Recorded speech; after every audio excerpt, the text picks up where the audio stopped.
السلام علیکم۔ آج منگل ہے، نومبر کی 24 تاریخ۔ پاکستان میں اس وقت شام کے 7، بھارت میں 7:30 اور یہاں ہمارے اسٹوڈیوز کی گھڑیوں میں صبح کے 9 بج رہے ہیں۔ وائس آف امریکہ واشنگٹن کی اردو سروس سے میں ہوں خالد حمید، خبروں کے ایک بلیٹن کے ساتھ۔ امریکی حکومت کے انتظامی امور کے ذمہ دار ادارے جنرل سروسز ایڈمنسٹریشن نے 3 نومبر کو ہونے والے صدارتی انتخابات میں جو بائیڈن کی کامیابی تسلیم کر لی ہے۔ دوسری جانب صدر ڈونلڈ ٹرمپ نے بھی جی ایس اے کو انتقال اقتدار کی تیاری شروع کرنے کی ہدایت کی ہے، تاہم ساتھ ہی انہوں نے مزاحمت جاری رکھنے کا بھی اعادہ کیا ہے۔ جی ایس اے کی ایڈمنسٹریٹر ایملی مرفی نے نومنتخب صدر جو بائیڈن کو ایک خط لکھا ہے، جس میں انہوں نے کہا ہے کہ صدارتی انتخاب میں بائیڈن کی فتح تسلیم کرنے کا فیصلہ انہوں نے قانون اور دستیاب شواہد کی بنیاد پر آزادانہ طور پر کیا ہے۔ مرفی نے اپنے خط میں کہا ہے کہ ان پر یہ فیصلہ کرنے کے لیے وائٹ ہاؤس یا کسی ادارے کی ذمہ دار کی جانب سے بالواسطہ یا بلا واسطہ کوئی دباؤ نہیں تھا۔ بائیڈن کی ورچوئل بریفنگ میں امریکی فوج سے ریٹائر ہونے والے 2 فوجی جنرل، 7 سابق سفارتکار اور سابق نائب وزیر خارجہ اینٹنی بلنکن نے شرکت کی۔ حکام کا کہنا ہے کہ ایملی مرفی نے بائیڈن کی کامیابی تسلیم کرنے کا فیصلہ بظاہر ان ریاستوں کے ووٹس چیلنج کرنے کی صدر ٹرمپ کی کوششوں کی ناکامی کے بعد کیا ہے، جہاں دونوں امیدواروں کے درمیان کانٹے کا مقابلہ تھا۔ ریاست مشیگن کے الیکشن حکام نے پیر کو ہی انتخاب میں جو بائیڈن کو باضابطہ طور پر فاتح قرار دے دیا تھا۔ صدر ٹرمپ کی انتخابی مہم نے دیگر کئی ریاستوں کی طرح مشیگن میں بھی دھاندلی کے الزامات عائد کیے تھے۔ پیر کو ایملی مرفی کا خط منظر عام پر آنے کے تھوڑی ہی دیر بعد صدر ٹرمپ نے ٹوئٹر پر اعلان کیا کہ انہوں نے ملک کے مفاد میں جی ایس اے کی ایڈمنسٹریٹر ایملی مرفی اور ان کی ٹیم کو ہدایت کی ہے کہ وہ انتقالی اقتدار سے متعلق جو قواعد و ضوابط ہیں ان پر کام شروع کر دیں۔ ان کے بقول انہوں نے اپنی ٹیم کو بھی کہا ہے کہ وہ بھی ایسا ہی کریں۔ صدر ٹرمپ نے ایک اور ٹویٹ میں کہا کہ وہ قانونی جنگ پوری شدت سے جاری رکھیں گے اور انہیں یقین ہے کہ وہی کامیاب ہوں گے۔ دوسری جانب نومنتخب امریکی صدر جو بائیڈن نے 20 جنوری کو حلف برداری سے قبل اپنی کابینہ کے ارکان کے انتخاب کا عمل تیز کر دیا ہے۔ انہوں نے پہلے مرحلے میں سابق نائب وزیر خارجہ اینٹنی بلنکن کو وزیر خارجہ نامزد کیا ہے۔ جو بائیڈن کا یہ موقف رہا ہے کہ وہ کابینہ میں ایسے افراد کو شامل کریں گے جو امریکی آبادی کے ہر طبقے کی نمائندگی کرتے ہوں گے۔ ڈیموکریٹک پارٹی بائیڈن کی جانب سے کی گئی نامزدگیوں کا جائزہ لے گی، جبکہ انہیں امریکی سینٹ سے بھی منظوری حاصل کرنا ہوگی، جس کی اکثریتی پارٹی کا تعین جنوری میں جارجیا میں 2 نشستوں پر ہونے والے الیکشن کے بعد ہوگا۔ بائیڈن نے نومبر 3 کو ہونے والے انتخابات میں 306 الیکٹورل ووٹ حاصل کیے اور وہ اپنی انتظامیہ کے لیے چنی جانے والی شخصیات کا باقاعدہ اعلان آج منگل کے روز کر رہے ہیں۔ جو بائیڈن کے خارجہ پالیسی کے متعلق کہا جا رہا ہے کہ وہ امریکہ کے دوسرے ملکوں کے ساتھ اتحاد کو بحال کریں گے۔ پیر کو کئی خبر رساں اداروں نے رپورٹس میں کہا کہ بلنکن سابق نائب صدر بائیڈن کی اس بات سے اتفاق کرتے ہیں کہ امریکہ کو عالمی اسٹیج پر ایک رہنما کا کردار ادا کرتے رہنا چاہیے۔ امریکی میڈیا کے مطابق بائیڈن اپنے 2 قریبی تجربہ کار ساتھیوں جیک سلیون کو اپنا قومی سلامتی کا مشیر اور افریقی امریکی لنڈا تھامس گرین فیلڈ کو امریکہ کا اقوام متحدہ میں سفیر تعینات کرنے کا ارادہ رکھتے ہیں۔ پاکستان اور بھارت کے درمیان بڑھتی ہوئی کشیدگی اور متنازع علاقے کشمیر کو تقسیم کرنے والی line of control per firing کے تبادلے کے واقعات کی وجہ سے نہ صرف اسلام آباد اور نئی دہلی کے تعلقات انتہائی کشیدہ ہو گئے ہیں، بلکہ دونوں ملکوں کے اعلیٰ عہدیداروں کی طرف سے ایک دوسرے کے ہاں دہشت گردی کو ہوا دینے کے الزامات کی وجہ سے نئی دہلی اور اسلام آباد کے درمیان جاری کشیدگی اور تناؤ میں مزید اضافہ ہو گیا ہے۔ تجزیہ کاروں کے خیال میں یہ صورتحال کسی طور خطے کے امن و سلامتی کے لیے مناسب نہیں ہے، اور ان کے بقول اس بات کا خدشہ ہے کہ نئی دہلی اور اسلام آباد کے درمیان بڑھتے ہوئے تناؤ اور لائن آف کنٹرول پر کشیدگی کی وجہ سے دونوں ملکوں کے درمیان کسی محدود فوجی کارروائی کو خارج از امکان قرار نہیں دیا جا سکتا۔ پاکستان کی حکومت نے خفیہ ایجنسیوں کے درمیان ہم آہنگی اور کاموں کو مربوط بنانے کے مقصد سے نیشنل انٹیلیجنس کوآرڈینیشن کمیٹی کے قیام کا فیصلہ کیا ہے۔ وزیر اعظم عمران خان کی منظوری سے قائم اس کمیٹی کے سربراہ director general inter services intelligence ہوں گے۔ یہ اقدام طویل المنتظر اصلاحات کا حصہ ہے جس کا مقصد متعلقہ ایجنسیوں کے کردار کو واضح کرنا، ان کے آپسی تعاون اور صلاحیت کو بڑھانا ہے۔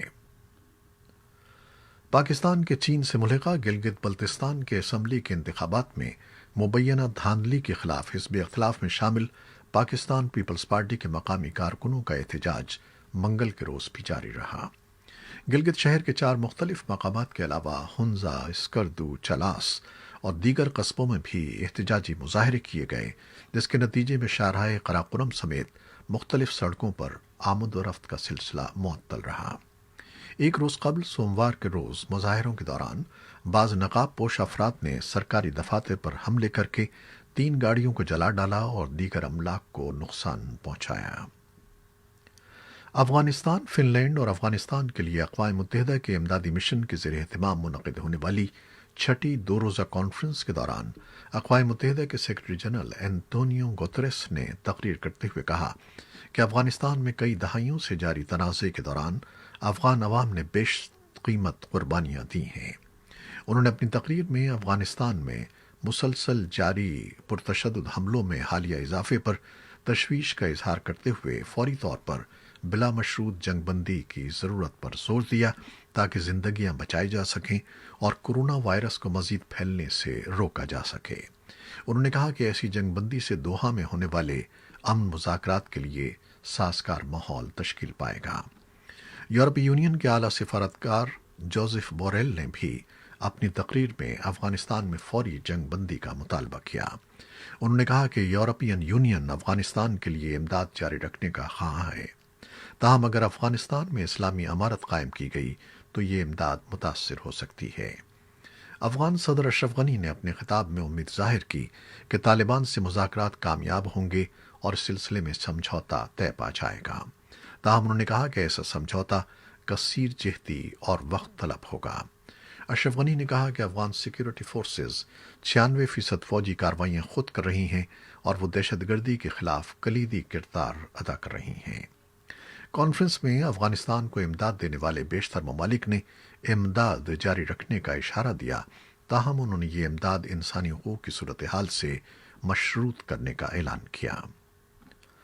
گزشتہ 14 برسوں میں جنگ کے دوران افغانستان میں اوسطاً ہر روز 5 بچے ہلاک یا زخمی ہوتے ہیں۔ اس بات کا انکشاف ایک بین الاقوامی تنظیم نے پیر کو اپنی ایک رپورٹ میں کیا ہے۔ سیو دی چلڈرن نامی تنظیم نے کہا ہے کہ افغانستان بچوں کے لیے دنیا کے 11 خطرناک ترین ممالک میں شمار ہوتا ہے۔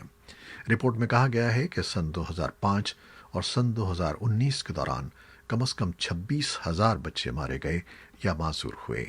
یہ رپورٹ افغانستان کی امداد سے متعلق پیر کو ہونے والی کانفرنس سے چند گھنٹے قبل جاری کی گئی۔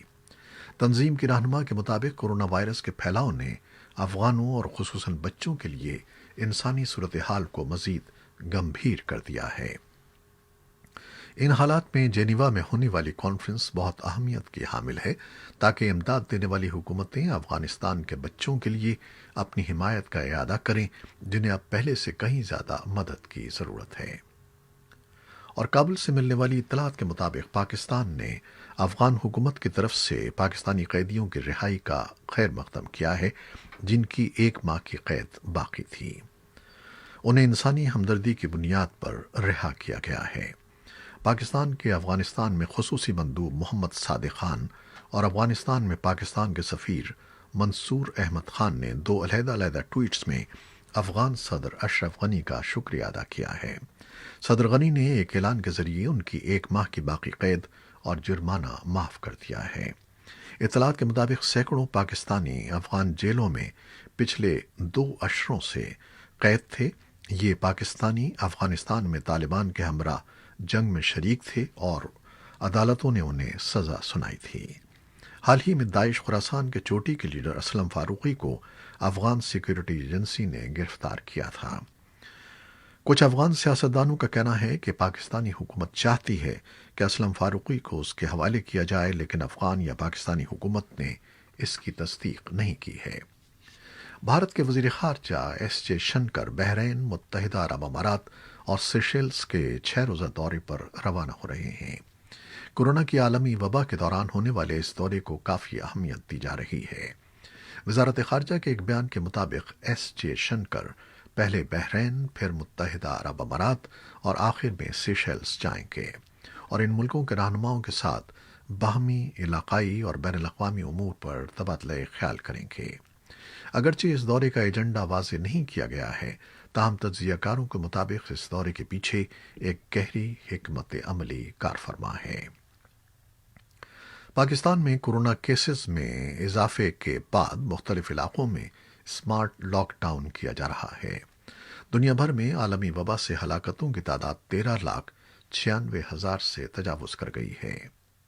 امریکہ کے ٹرانسپورٹیشن سیکیورٹی ایڈمنسٹریشن کے مطابق جمعے اور ہفتے کو ملک بھر کے مختلف ہوائی اڈوں پر 20 لاکھ مسافروں کو اسکرین کیا گیا۔ غالب امکان ہے کہ ان میں سے بیشتر لوگوں نے تھینکس گیونگ کا تہوار اپنے خاندان کے ساتھ منانے کے لیے سفر کیا۔ تھینکس گیونگ امریکہ کا سب سے بڑا تہوار ہے، جسے یوم تشکر بھی کہا جاتا ہے۔ اس موقع پر امریکہ بھر میں لوگ دور دراز کا سفر کر کے اپنے خاندان اور دوستوں کے پاس جاتے ہیں اور ان کے ساتھ یہ تہوار مناتے ہیں۔ تھینکس گیونگ سے امریکہ میں تعطیلات کا موسم شروع ہو جاتا ہے، جو نئے سال کی آمد تک جاری رہتا ہے۔ رپورٹ میں بتایا گیا ہے کہ 2 دنوں میں 20 لاکھ افراد کے فضائی سفر کی یہ تعداد گو کہ گزشتہ سال کے مقابلے میں کم ہے، لیکن کورونا وائرس کی دوسری لہر کی شدت کے باوجود جمعے کو اس سال مارچ کے بعد پہلی مرتبہ ایک روز میں 10 لاکھ سے زیادہ مسافروں نے فضائی سفر کے لیے ہوائی اڈوں کا رخ کیا۔